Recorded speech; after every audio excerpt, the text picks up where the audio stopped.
Good morning. I see that you're up before me. It's 2 a.m. in the morning, so we're right on time. Um, Let me get some lights on here. There we go.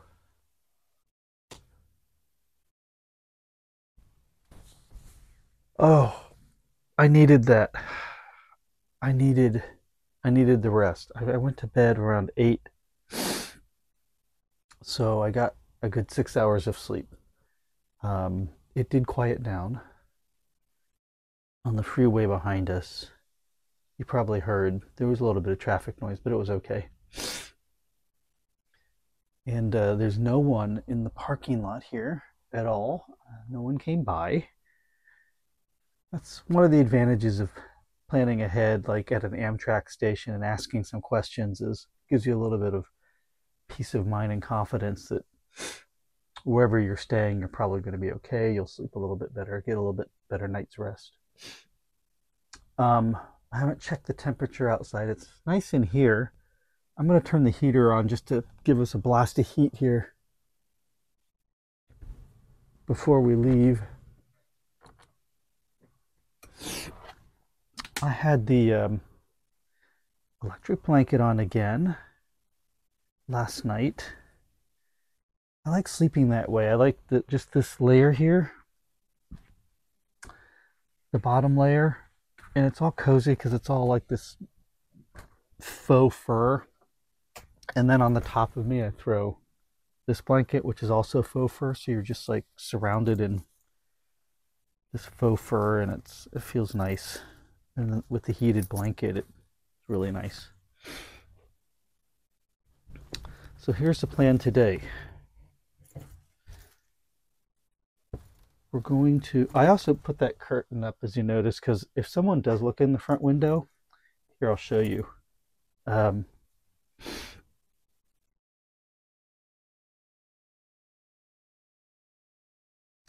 So if they look in the front window, I set the van up like, there's no one really in it. I turn the seats around in the front. I cleaned up all the dishes, so there's no dishes sitting up. That's just my water. And so if they look in from the front, it just kind of looks like a van that's parked here. And then in the back, I put that drape up so that people can't see in. And also darkens down the room a little bit in the back and makes it a little more private. Right, so our plans today, after I get cleaned up here, we're going to hit the road. Now, the whole reason for getting up is that if they still have that highway I-5 shut down and are shunting all the traffic to this highway, then look at that. Easy as that to make up your bed. That's one thing I do like now, is having a permanent bed. I didn't before. I'll be honest with you, when I had my Ascent, I was touting, and it was nice having a big lounge in the back. I mean, it was big and lots of windows. But I admit, I talked up having that big lounge in the back. But toward the end, I just found I wasn't using that lounge. I had it set up as a bed the whole time, just like this, a big bed, which meant that I didn't have a place to eat because the lounge was also your dining room. And so you had to just kind of sit cross-legged on the bed to eat, which was fine. It was fine. I'm just saying that since I've gotten the Panoramic, which has a permanent bedroom in the back and a full-time lounge in the front, I am appreciating that.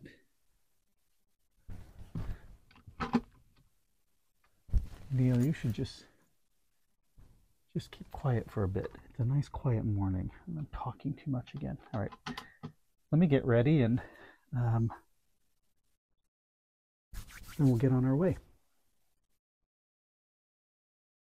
Let's just take a look at our battery this morning. So We came in with 100%.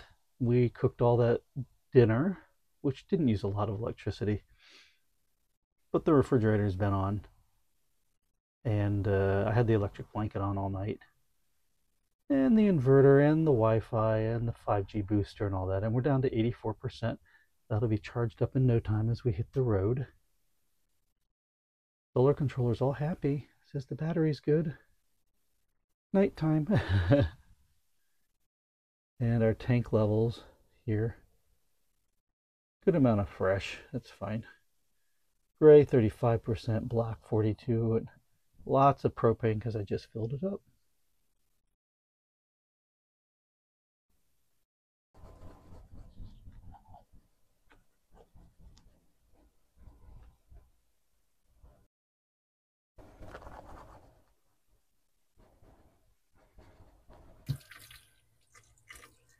That's one thing I liked about the Pleasureway, is it had the Truma AquaGo, which had the recirculating hot water line, and so you never had to wait for the hot water and waste water.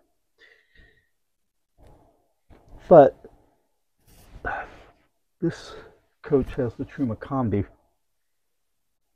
which combines the heater and hot water, so it's much more efficient in terms of energy and propane use. I think on the Pleasureway, the tanks were much smaller than this, so you would notice any waste of water a lot more on the Pleasureway, so it kind of made sense to have that recirculating water feature on the Pleasureway. I think the tank was only 20 some gallons or something like that. Here it's 35. Still, it was nice to have.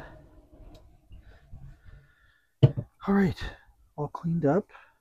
Just wipe down the sink. Okay, I just looked on Gas Buddy. Gas is so expensive here in California. It's like $4.59 or something is the lowest price here. It goes up to over $5 here in Santa Maria. So I'm going to drive 30 minutes down the highway in a little town that's $4.39. That's a 20-30 cents cheaper per gallon. So let's go there. We're departing on time, a little bit early. It's 2:30 a.m. But yeah, ready? Let's do this nighttime road trip. I love driving at night. Okay, go. Oh, we did our walkthrough. So I made sure everything's put away, everything's cleaned up, basically like we're starting new. So everything's been cleaned, the kitchen's been cleaned, dishes put away. Those flowers, I got to put those someplace. But I locked down all the cabinets. Let me go put those flowers someplace. Did forget about that. Don't want that rolling away. Okay, now we're ready. Let's go.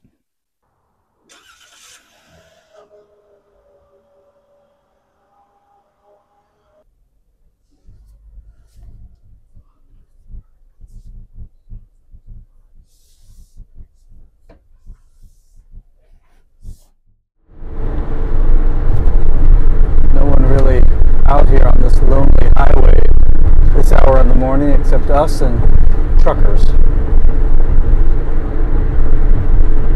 It's kind of nice. It's quiet, peaceful, and easy to drive in. Alright, this is our exit. Hopefully our gas station's open. I don't know, it's 3 o'clock in the morning. May not be.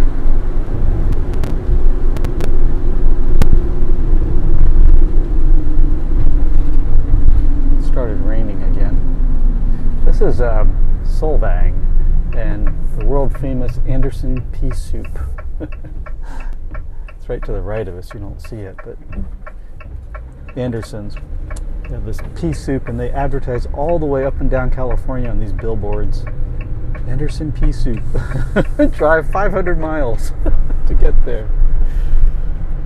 Alright, our destination's on the right up here. We're not going to any of these name brand stations. They know they got you. They're right off Highway 101.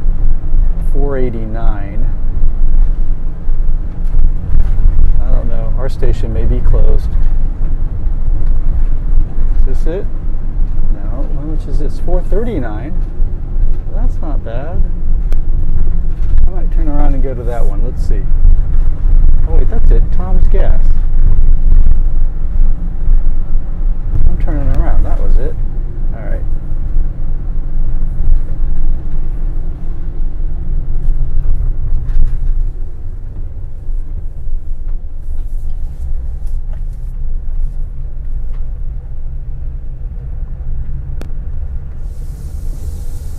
That was a massively illegal turn, but it's 3 o'clock in the morning. The last time I did that, I was around 22 years old, coming back from work at 2 a.m. in the morning, and there was a stop sign at right near my house that just no one was around, so I just flew through it. And of course, there was a cop there at 2:30 in the morning, and he pulled me over.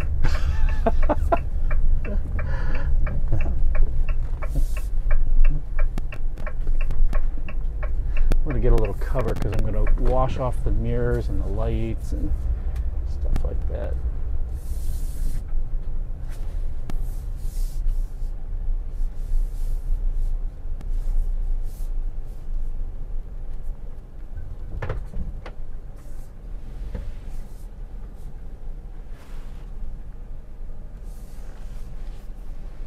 Leave the diesel open for someone who might need diesel. I've been in that situation before, and then you can't get to it easily because all these other cars are around you. All right, let's go fill up.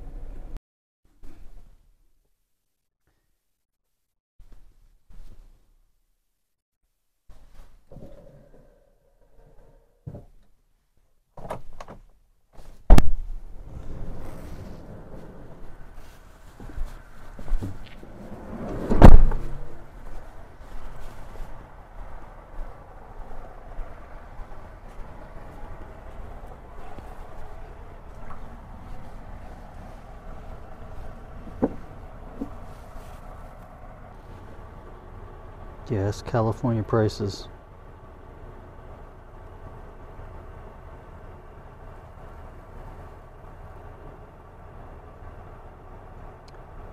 All right, let's wash some mirrors and stuff down.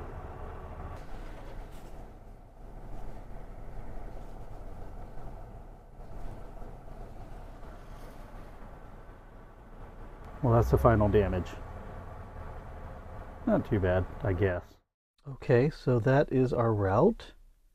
We're just outside of Santa Barbara, and it says it's going to be about 3 3/4 hours to get there. We'll see. I mean, I don't know if there's warnings that say there are severe weather conditions and freeways are closed. So let's just hit the road and adjust as we get there. All right. There has been a bad accident right in front of us on the 210. We're so close to our destination, but I do hope no one's hurt. I see some people on the side of the road, and the weather's been bad, but we're holed up here. There's probably a mile or two behind us is a line of cars. So it just happened. We're right at the front. It just happened in front of us, so at least we're not stuck in that traffic behind us. But I've got to use the bathroom, and this is one of the advantages of having an RV. Since we're parked, I might just go use the bathroom. We'll see. We're not moving.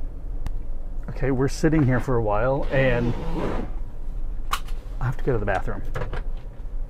I'm going to keep an eye. If it starts to move, I will be on my way. But I have to use the bathroom. I have to use the bathroom.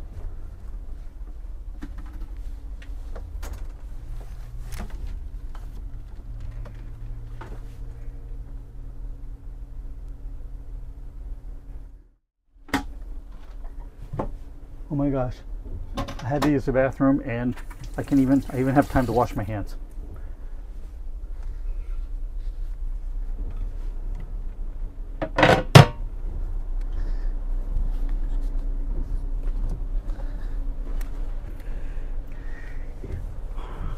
Camper vans for the win.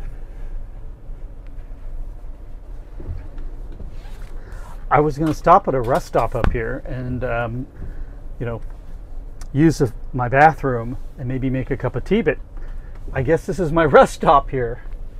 I can see the car. If I look on this side, I can see the car, it spun around in the roadway. They got both lanes. Well, they were doing some construction, it looks like, as you could see. So they have 2 lanes or so shut off. So we're down to only 2 lanes, and both of these lanes are stopped. I haven't seen highway patrol, so I don't see anyone directing traffic. There's a big fire truck up ahead of us that's blocking both lanes, and a emergency EMT vehicle that's also blocking the shoulder. So, and I'm looking in the rear view mirror here, and I can just see a line of lights on down the highway, just all the, because we're up on a little incline, so I can see all the way back. Just, I don't want to be back there. I'm glad we're here. We're literally probably, 10 cars from the front. So as soon as they clear this up, we'll be on our way. But I see some people standing on the side of the road up here. That's good news, because maybe it means they weren't hurt. But all right. Well, when I check in with you next, we'll be arriving at our destination. We're going to be a little late, but not too bad, and then I can break fast. All right. Man, I hope people are, oh man, doesn't look good. Oh, wow. Oh, wow. Look at that mess. Oh, man. Oh, shit.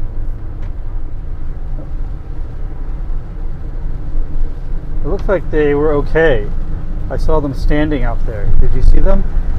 So it looks like, man, there's still parts and pieces up here. And there's a Jeep here. Oh, man. All right. On our way. I'm glad no one looked like they were hurt. Okay, we are in the high desert. It is, well, we're arriving, it's a little bit after 8:15. So we've been driving since 2:30 in the morning. It was fun though. It was funny because most of the time it was just raining, and then we had that bad accident. Luckily no one was hurt. And as soon as I get to my pull off, oh, this is Dinah Shore. All the streets here at Palm Springs are named after like Sinatra, Dinah Shore, all these famous Hollywood folks. Anyways, as soon as I get off on my exit, it stopped raining. So now it's like, it's nice out. So that's a nice little welcome. Okay, so I'm going to pull in to my destination and check in with my friends. And then I'm going to go break fast with them because, oh, I'm hungry. I know I had that wonderful dinner last night, but I did get up at 2:30 this morning, and I have been burning energy, so I am hungry. I might cheat a little and break fast a little bit early, but maybe not. I'm going to try not to, but we'll see. So I'll check back in with you as soon as I get the RV set up. I'm just going to be driveway surfing, so I'm just going to be just in front of their house. They have a guest bedroom, but I prefer to stay in the RV. It's just nicer being in my own space. So, okay, I'll see you soon. Bye.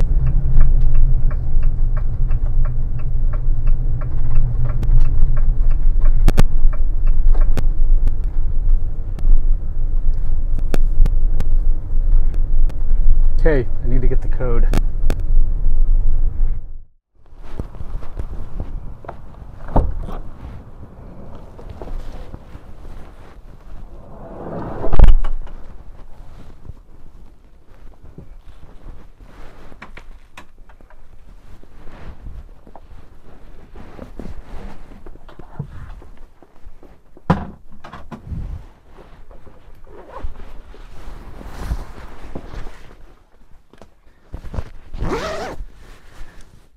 Well, hello.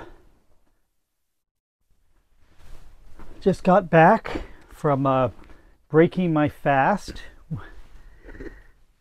We went to a really nice place here in I don't know if it was in Rancho Mirage or Palm Springs, Palm Desert. I'm not quite sure.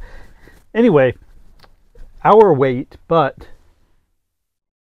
I had a wonderful brisket eggs Benedict, which I'd never had before. So brisket on a bed of coleslaw, homemade coleslaw, on a homemade muffin, and then of course the poached egg and hollandaise sauce on the top. And that was delicious. But now it's time to do a little bit of work. My friend and his partner are they're going out to a show, but I needed to do some YouTube work, so I'm going to do that here. We had an interesting conversation at breakfast, my friend and I, and we were talking about we were actually talking about like what our conversations are always weird and random, but we were talking about what Apple should do, like what should be like the next invention for Apple. I don't know if some of you know, I used to work at Apple. I worked in their advanced technology group. That was a while back, but I have some experience with Apple, and I know how they think and how they operate. And I was thinking, Apple is a brand. It's obviously a very powerful brand, but also, Apple needs to develop a product like, the iPhone. Like, people develop a real close personal relationship with their devices like the iPhone. And so Apple's brand and their iPhone, they need to develop something that people can really develop an attachment to and feel like they need to take care of it. And so in talking with my friend, I said, I think that Apple should develop a personal robot, like not the Tesla kind of like humanoid robot. That's a different use case, I think, for factories and stuff like that. That makes a lot of sense. Honda's also working on something like that, and Boston Dynamics, which is a Google company, they're working on like military grade humanoid robots and stuff. I'm not talking about that. I'm talking about like little robotic pets. Like Sony used to have a robot dog called the Ibo, and there's a couple new ones out there right now. I'm going to show you here some of the ones I showed my friend Scott. I just want to share them with you because I think they're really cute. So let me show you. Okay, this first little robot we're looking at is called Loona, and she's available. I call her she, and they call her she. She's available on Kickstarter. She's about $250, I believe. And what makes Loona unique is her ability to roll around. So she's got, instead of moving slowly, she can really zip around your house. And she's got a bunch of sensors on her. She's got facial recognition, as you can see there, so she can recognize different members of the family. And she's got sensors on her head, and I believe also sensors on her ears. And Loona is fairly autonomous. She can kind of roll around your house, roll around your space. Very expressive with the LCD screen, as well as the ears, and then the ability just to kind of follow you around and recognize different members of the family. But you can see here, like, she does gesture recognition here. She can learn new things, new gestures. Of course, all of these robots are connected to the internet, so they can download new updates to themselves anytime they're available. And she can also play kind of augmented reality games. So here on the iPad, she can actually physically play with you games that she's made for. So play physical games with you. That's pretty cool. That's pretty new. Here she is playing fetch. And so this is a special toy that comes with her, and she recognizes it, and when you throw it, she can play fetch. Now, this is one of the things that's really unique about Loona, is that she does move around very quickly like a real pet. Here you can see it's another game she has, which is the laser pointer, and she'll chase it around the house. So Loona's probably my favorite out of the three, although she's difficult to come by. She's a little bit pricey at $250, but I think it really shows where this technology can go and how these little robots can develop personalities and can kind of take on a life of their own. You definitely see how where the future of these things lie. Virtual pets. Okay, the next little robot that we're looking at is called Emo. That's E-M-O. And I think Emo's a little less expensive than Loona. But Emo's also very different.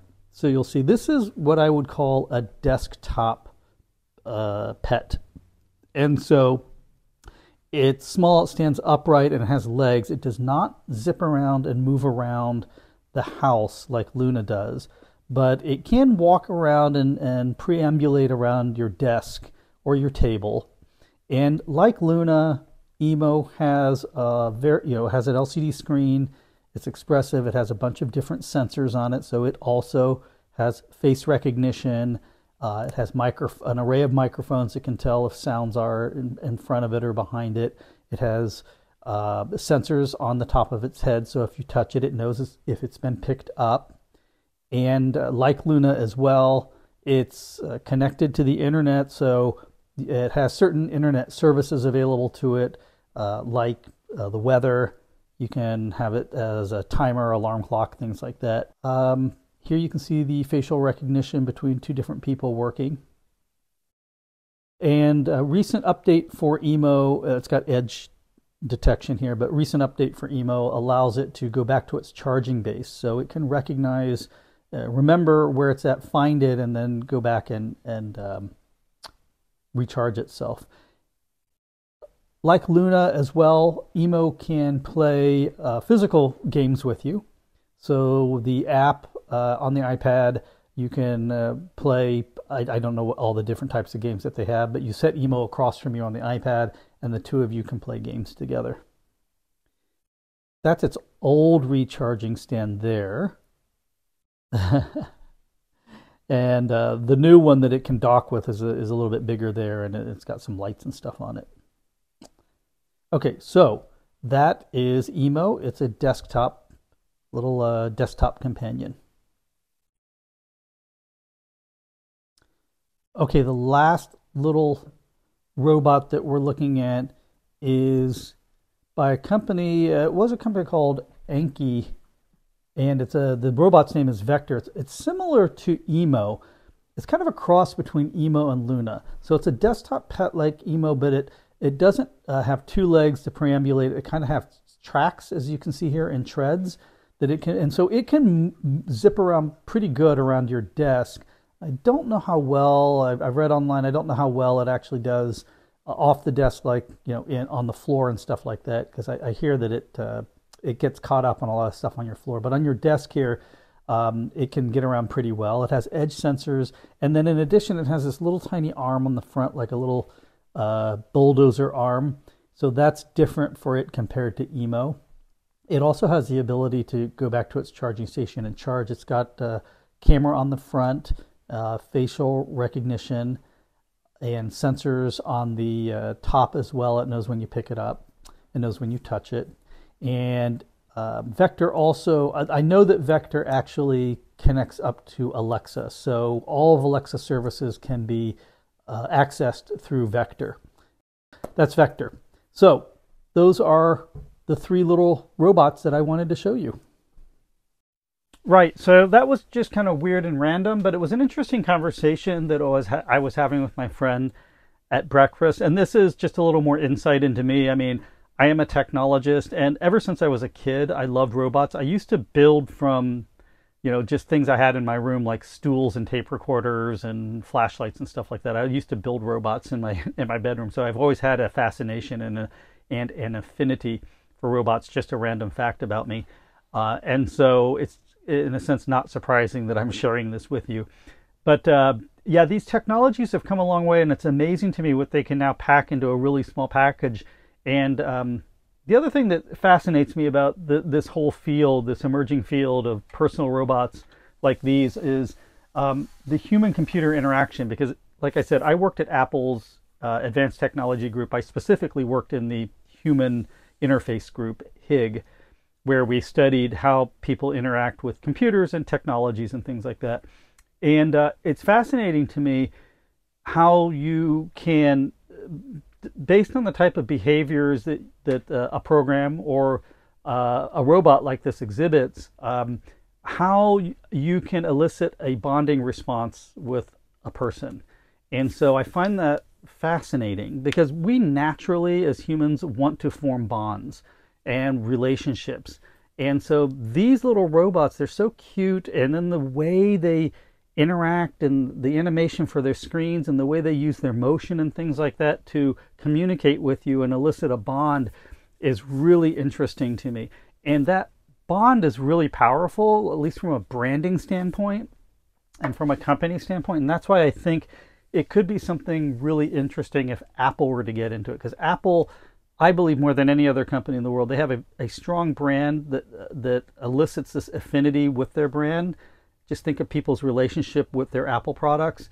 But also to take it to this next level where people would have this almost love for the robot and by extension for the brand. Anyway, it's really interesting to me. So that I will wrap this up now because I've gone on too long. I could just keep going on and on about it. But I'll put the links down in the description if any of you are interested. If any of you have any of those robots or experience with those robots, I'd love to hear your experience. Sony also made a robot. They still make it. It's called the Aibo, but it's more like a robotic puppy. I mean, go check it out on YouTube. It's really uncanny, the articulated movement. It's very expensive. It's like $3,000, but there's so many servo motors and sensors and things like that inside of it to make it truly, when you look at it, I mean, it looks like an animatronic puppy, and it's pretty amazing. But again, there's a whole documentary on YouTube about Aibo owners in Japan. It's AIBO, Aibo owners in Japan, of these owners that have formed these long-lasting, loving bonds with this piece of technology, these Aibo dogs. And when they break down and they stop working, these people hold funerals for them, and they just are really distraught, you know, because to them it is really like a living pet to them. So anyways, check it out. These three robots. Let me know what you think. If you guys have any experience with them, I'd love to read about your experiences with them. Okay, I got to get to work. I got to answer some of your comments, and then I've got to do some other YouTube related work. So I will check in with you later.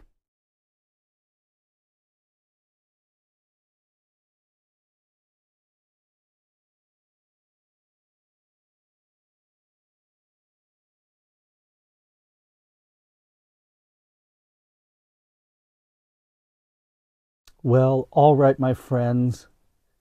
The day is drawing to a close, as you can see. It is beautifully sunny here in Palm Springs. I've spent the whole day here in the van, just parked out in front of my friend's house. I've had the sunroof open. I've had the sliding door open. I dropped the screen for the first time because remember, I bought this van in the winter.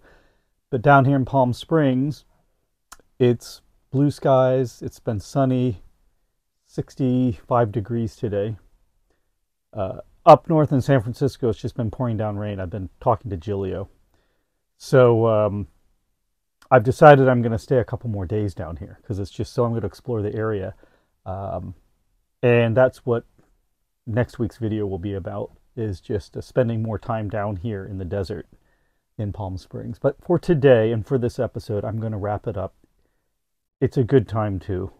It's just really beautiful out and quiet and serene. The birds are out flying around the van, and there's just a slight breeze. The palm trees are waving around outside, and I'm looking out over the mountains there. I can see the sun setting back behind there, and the fronds of the palm trees are all rustling in the wind, and I see a bank of clouds there over the mountains, and the sun's just lighting up the tops of them so they're white.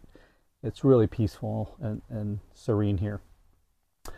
This has been quite a trip. It seems like, I mean, it doesn't seem like it was 2 days ago when we left. It seems like it was a week ago because we've done so much traveling. You know, we've come 500 miles and through all the storms, and then we stayed in Santa Maria that night because we couldn't make it any further because they had shut down the freeway. And so we had to stay overnight there, and got up so early at 2:30 in the morning to get back on the road so we could show up here in the morning on time. And lo and behold, when we did, I don't know if I told you this, but the whole way here from Santa Maria, it was raining hard, and it was nighttime, raining hard. As soon as we get to the exit to get off the freeway to Palm Springs, the clouds break, the rain stops. It must have been a good omen from the gods, and it's been that way ever since. It's just been bright and sunny, just in this little area. Right outside this area, it was raining, but just right here. Oh, and the mountains, I'll show those to you next week. The mountains are all snow covered. All around the mountains around the high desert here are just all snow covered. It looks like you're in the Alps. So anyway, it has been a wonderful trip, and I've really enjoyed having you here with me. It's always fun when we travel together. I really enjoy it. So I will see you next week, in a brand new video where we're going to still be in the RV here, going solo, because Giulio's gone this whole week. He's on a business trip. And so I'm just doing it solo, and you're with me. So we're going to see each other next week, where we're going to continue our journey and our visit here in the high desert. So until then, thank you very much for joining me, and I'll see you then. Take care. Bye-bye.